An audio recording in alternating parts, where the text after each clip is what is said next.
ይህ የምፅዓቱ አዋጅ ነጋሪ አገልግሎት ወቅታዊና ዕለታዊ ወጎችን በማቅረብ ትንታኔ የምንሰጥበት የተለያዩ እንግዶችንም በመጋበዝ የምናቀርብበት መድረክ ነው። መረጃዎችን ያጠናከረ ይዞልን የሚመጣው ፓስተር አለማየሁ ነሙ ሲሆን ፕሮግራሙን የመራና መሰናዶውን ኤዲት በማድረግ ወደ እናንተ የሚያቀርብ ሻሎም ሻሎም ውድ የተከበራችሁ የምፅዓቱ አዋጅ ነጋሪ አድማጮቻችን እንዴት አመሻችሁ? እንግዲህ ከቀኑ በኋላ በሌላ መረጃ ወደ እናንተ ብቅ ብለናል። መስመር ላይ ፓስተር አለማየሁ አዲስ መረጃ እንዲሁም ደግሞ ለምሽቱ የሚሆነውንም መልእክት ይዞልን መጥቷል። ከእርሱ በኋላ ምን ሰማዩ ይሆናል። መልካም ጊዜ እንዲሆንላችሁ እመኛለሁ። ይልቃል አስራት ነኝ ከምፅዓቱ አዋጅ ነጋሪ አገልግሎት። ውድ አድማጮቻችን ዓለማችን አሁንም ከድጡ ወደ ማጡ የሚሄዱ ነገር በሰፊው እየተስተዋለ ይገኛል። እነዚህ ምልክቶች ለኛ የማንቂያ ደወሎች ናቸው እንደወትሮ እንደምንላቸው። በተጨማሪም የክርስቶስን ዳግም መምጣት እንዲሁም ደግሞ የሐሳዊው መሲህን መገለጥ በቅርቡ እንድናይ የሚያደርጉ እንድንዘጋጅም ጭምር የሚያደርጉ መረጃዎች ወደ እናንተ ለማድረስ መተናል። መስመር ላይ ፓስተር አለማየሁ እየጠበቀን ይገኛል። ከእርሱ ጋር እንግዲህ ከሰላምታው በኋላ ወደ መረጃችን እናመራለን። ሰላም ላንተ ይሁን ፓስተር፣ እንዴት አመሸ? እንደምን አመሸ ወንድም ይልቃል። እግዚአብሔር ይመስገን። እንግዲህ ከቀኑ በኋላ ሌላ መረጃ ይዘህልን መጥተሃል። ቀን ላይ አዲስ መረጃ አቅርበን ነበረ። ያላደመጡ ወገኖች ቻናላችን ላይ በመግባት ማድመጥ እንደምትችሉ ለእናንተ እናጋራለን። አሁን ግን አዲስ መረጃ ስላለ ወደዛው አመራችኋለሁ። እስኪ ፓስተር ይዘህ የመጣው መረጃ አጋራን። እንግዲህ ይሄ የሆርሙዝ ሰርጥ ጉዳይ እጅግ አሳሳቢ የሆነ መጥቷል። እንደምታውቀው በዛ ቀጠና ላይ ቻይና አንድ ከፍተኛ የጦር መርከብ አላት። ይህም መረጃ ከሳተላይትና በተለያየ ሁኔታ መረጃን መሰብሰብ የሚችል እጅግ ዘመናዊ ሞደርን የተባለ የአራተኛው ትውልድ ይሉታል፣ አንዳንዶቹ የአምስተኛው ትውልድ ይሉታል። እንደውም ሲኤንኤን ላይ እና ቢቢሲ ላይ ማሳይተውት ነበር። እሱ መርከብ እዛ ቀጠና ውስጥ ነው ያለው። አንደኛው እንግዲህ መረጃ እየሰጠች ያለችው ሩሲያ ብቻ አይደለችም፣ ቻይናም በዚህ ጉዳይ ላይ መረጃ በመስጠት እየተባበረች ነው ያለችው የሚል ነው። ሁለተኛው የሆርሙዝ ሰርጥ ላይ የ90% ነዳጅ የምታገኘው ተፈጥሮ ጋዝ የምታገኘው ከዛ አካባቢ ነው ቻይና። ነገር ግን የሷ መርከቦች እያለፉ ነው ያሉት፣ እየተከለከሉ አይደለም፣ እያለፉ ነው ያሉት እና ከዚህ አንጻር ይመስለኛል የአሜሪካው ፕሬዚዳንት ዶናልድ ትራምፕ ከ3 ሰዓታት በፊት መግለጫ ሰጥተዋል። ይህም መግለጫ ምንድነው? የአሜሪካ ፕሬዚዳንት ዶናልድ ትራምፕ ቤጂንግ የሆርሙዝ የባህር ወሽመጥ ዳግም ለማስከፈት ካልተባበረች በስተቀር በዚህ ወር መጨረሻ ወደ ቻይና ላይ አድርገው የነበረውን ጉዞ ሊሰርዙ እንደሚችሉ አስጠነቀቁ ነው የሚለው። ይህ የትራምፕ ማስጠንቀቂያ ቀድሞውንም ተሰባሪ በሆነው የሁለቱ ሀገራት የሁለትዮሽ ግንኙነት ላይ አዲስ ውጥረት ነጥብ ፈጥሯል። ፕሬዚደንቱ ፋይናንሻል ታይምስ ጋር ባደረጉት ቃለ ምልልስ ከማርች 31 እስከ አፕሪል ሊካሄድ ታቅዶ ከነበረው እና ከቻይና መሪ ሺጂንፒንግ ጋር ከሚደረገው የመሪዎች ጉባኤ በፊት ቻይና ወሽመጡን ለማስከፈት እገዛ ታደርጋለች የሚል ግምት እንደ አለኝ ብለው ተናግረዋል። ነገር ግን ቻይና ታደርገዋለች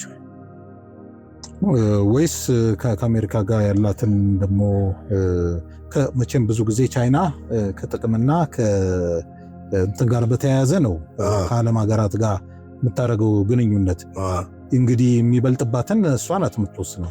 ምን መሰለህ፣ ሁለቱም ሀያላን ሀገሮች ከጥቅማቸው አንጻር ነው የሚሄዱት። ቻይና ከዛ የረሷ መርከብ በሰላም የሚወጡና የሚሄዱ ከሆነ ስለሌላው ይገዳታል ብዬ አላስብም። ምክንያቱም ታስታውስ እንደሆነ ጦርነቱ እንደተጀመረ የሆርሙዝ ሰርጥ እንዳይዘጋ ጥረት አደርጋለሁ ብላ ነበረ። ከጦርነቱ መጀመር በፊት ደግሞ 2 ሳምንት እንደዚህ ቀደም ብሎ ቻይና፣ ሩሲያ፣ ኢራን፣ ደቡብ አፍሪካን ጨምሮ በሆርሙዝ ሰርጥ ጋር ከፍተኛ የወታደራዊ ልምምድ አድርገዋል። እንግዲህ ይሄ ካላቸው ኪዳን ይመስለኛል፣ ካለው ኪዳናቸው ተነስተው ያደረጉን ልምምድ ይመስለኛል። አሁን ዶናልድ ትራምፕ እያካሄዱ ያሉት ነገር የማስፈራራት ዛቻ የማድረግ ነገሮች አዋጪ ነው ወይ ስል አላዋጪ አይደለም። አሁን ላይ አዋጪ አይደለም። የመጀመሪያው የአሜሪካ የዲፕሎማሲ ፖሊሲ ነው የሚያዋጣው።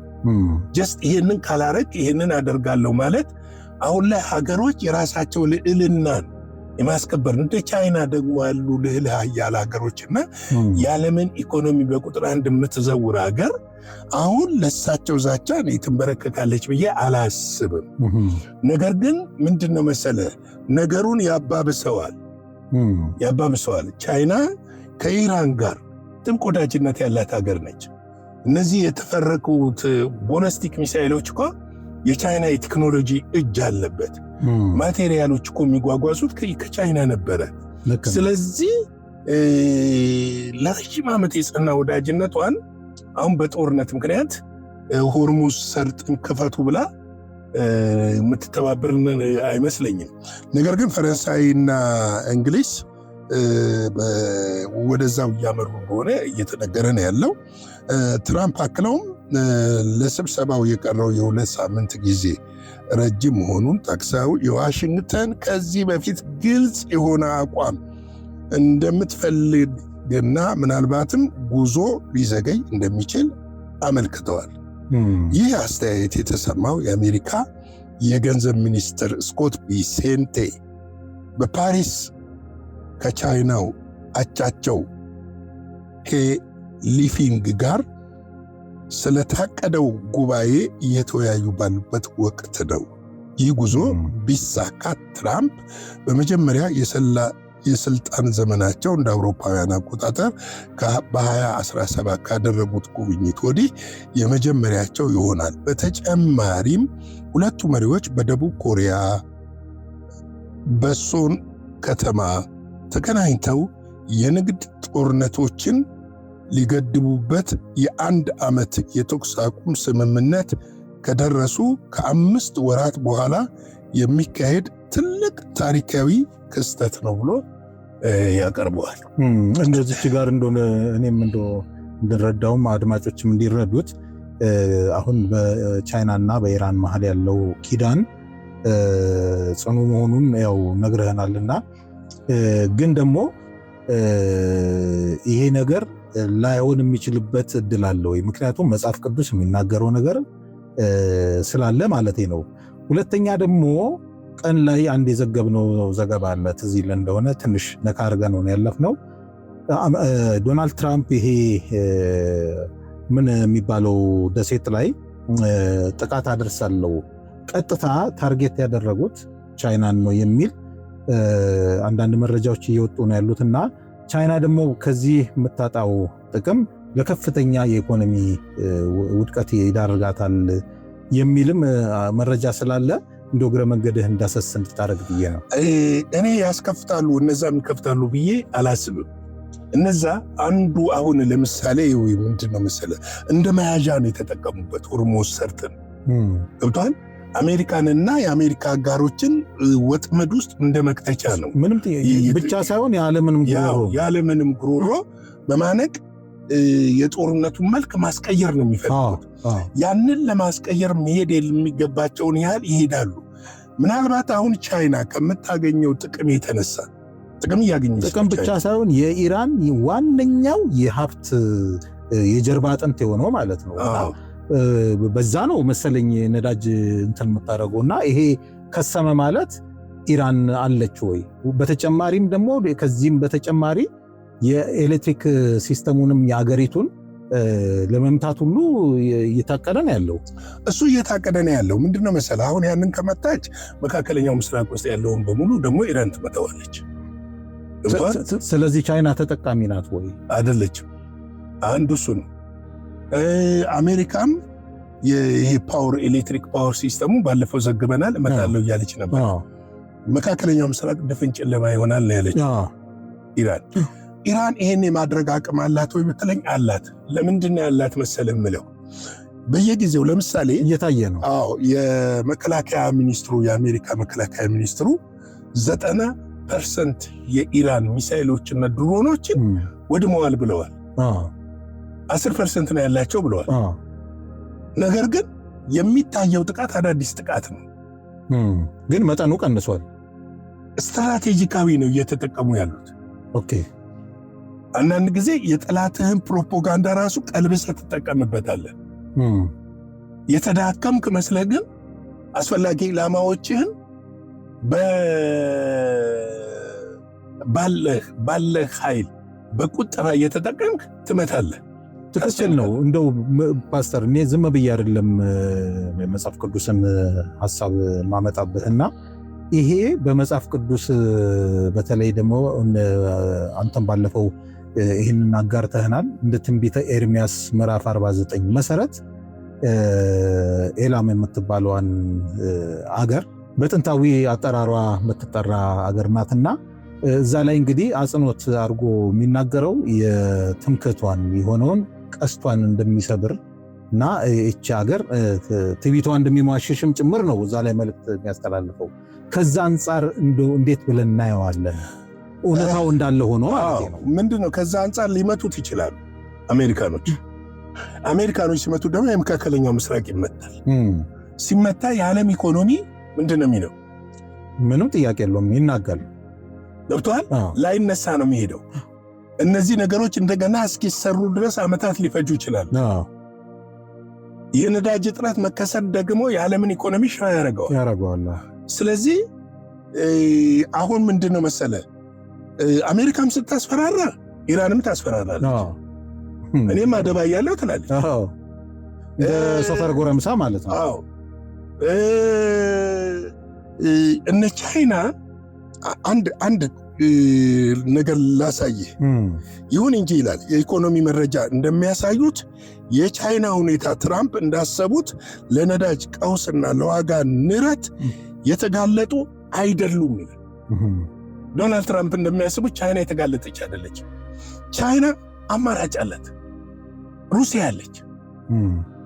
ሩሲያ ከአውሮፓ ያለውን እኮ ሽያጯን ወዴት ነው ያዞረችው? ወደ ቻይና ወደ ህንድ ነው እኮ ያዞረችው። ስለዚህ አማራጭ አላት ማለት ነው። ቻይና ባለፉት 2 አስርተ ዓመታት የኃይል ምንጯን በማብዛት እና በስትራቴጂክ ክምችት በመገንባት ራሷን ከድንገተኛ አደጋዎች ጠብቃለች።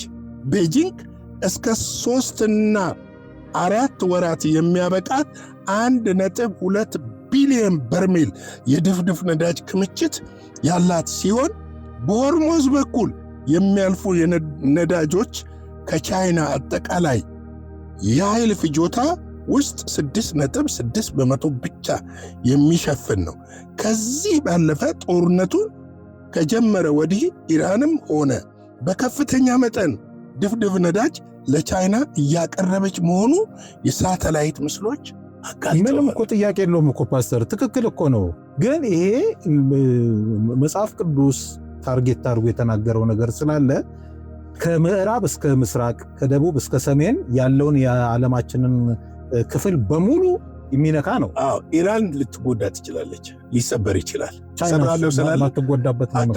ማትጎዳበት ምክንያት አሁን ያላት ክምችት አለ። ከሩሲያ መግዛት ትችላለች። መጽሐፉ የሚለው ቻይና ትጎዳለች ሳይሆን ማን ይጎዳል የሚለው ኢራን ነው። የኢራን ትምክቷ ሊሰበር ይችላል። የኢራን ትምክት ተሰበረ ማለት የቻይና ትምክት ተሰበረ ማለት ነው። በሱ ምልከታ ሳይሆን ይህን ጥያቄ እያነሳው ያለሁት ለሐሰተኛው ክርስቶስ መንገድ ጠራጊ የሆኑ ክስተት ከመሆኑ አንጻር ነው። ዓለምን ሁሉ ስለሚያናጋ ከዚህ አንጻር የዓለምን ኢኮኖሚ ያናጋል። ምናልባትም ከዚህ ጦርነት አሁንም ዛሬ ትናንት ምሽት የተሰሙ ዜናዎች አሉ። መፍትሄ እየፈለገች ነው አሜሪካ ከዚህ ጦርነት ውስጥ ለመውጣት። ከዚህ ጦርነት እንደምትወጣ እኔም አንተም እናውቃለን። እስራኤል በከበባ ውስጥ ትሆናለች። ልክ ነህ። በዚህ ጊዜ ነው መሲሁ መጥቶ የሚያረጋጋው። ገብቷል። ሶሉሽን አሁን ዶናልድ ትራምፕ ያላመጡትን ሶሉሽን፣ ዓለም አቀፉ ድርጅት ያላመጣው ሶሉሽን፣ የአውሮፓ ሀገራት ያላመጡት ሶሉሽን፣ አውሬው ሶሉሽን አምጥቶ ይህንን ጦርነት በስምምነት ቋጨዋል። የዓለምን ኢኮኖሚ ያረጋጋል። በዚህ ቅስፈት ውስጥ በእነዚህ ሳምንታትና ወራቶች ውስጥ በዛን ይሄ በሚሆንበት ጊዜ ማለት ነው መቅደሱ ይሰራል። መቅደሱ ሲሰራ ጦርነቱን ያስቆመው እሱ ነው። ኢኮኖሚውን ያረጋጋው እሱ ነው። መሲህ ነኝ ሲል መሲህ መጥቷል፣ ንጉሳችን መጥቷል ብለው የአይሁድ ዝርያ ነው ያለው፣ አይሁዳዊ ነው፣ ብሪሊየንት ነው፣ ይቀበሉትና በመቅደሱ ላይ ያነክሱታል። ስለዚህ በዚህ አጋጣሚ በዚህ ጉዳይ ላይ በሌላ ጊዜ ፕሮግራም ይዘን እንደምንመጣ ለአድማጮች ለመጠቆም ብዬ ነው። ምክንያቱም ናታንያሁ የተናገሩት ነገር አለ በዚህ ጉዳይ ላይ። እንደገና ደግሞ ሌላ ድረገጽ ይሄ የቴምፕል ኢንስቲትዩት የሚባለው መቅደሱን የሚያሰራ ኮሚቴ ያወጣው መልእክት ስላለ በዛ ጉዳይ ላይ ተዘጋጅተን እንደምንመጣ ለአድማጮች ለመጠቆም ያለው። አዎ በቃ በዚህ ጉዳይ ላይ ሰፋ ያለ ዘገባዎች ይዘን እንመጣለን። ለዛሬ ምሽት ያለ መረጃ ይህንን ይመስላል። የጌታ ጸጋ፣ ሰላም፣ ቸርነት ከሁላችን ጋር ይሁን። ሻሎም። ውድ አድማጮቻችን እንግዲህ ፓስተር አለማየሁ ይዞልን የመጣው መረጃ ከምንጊዜውም በላይ አሳሳቢ እንደሆነ የሚያመላክት ነው። ፓስተር እግዚአብሔር አብስቶ ይባርክ። ጥሩ የማንቂያ ደወል ነው ያቃጨልክልን። እንግዲህ ለዚህ ምላሽ ደግሞ እንዲሆን ራሳችንን እንደወትሮ እንደምንለው ዝግጁ እንሁን፣ እንዘጋጅ፣ እንንቃ፣ ሌላውንም እናንቃ በማለት እንግዲህ አጠር ባለ መልእክት የዛሬውን የሰኞ የምሽት መረጃና መልእክታችንን እንደመድማለን። በነገው ዕለት እግዚአብሔር ፈቃዱ ከሆነ በሌላ አዲስ መረጃ ተመልሰን እንመጣ ይሆናል። እስከዚያው ድረስ ሻሎም። ለዛሬ ይዘን የመጣነው ወቅታዊ መረጃ ይህንን ይመስል ነበረ። በሌላ ጊዜ በሌላ መሰናዶ እስከምንገናኝ ሰላም ለእናንተ ይሁን።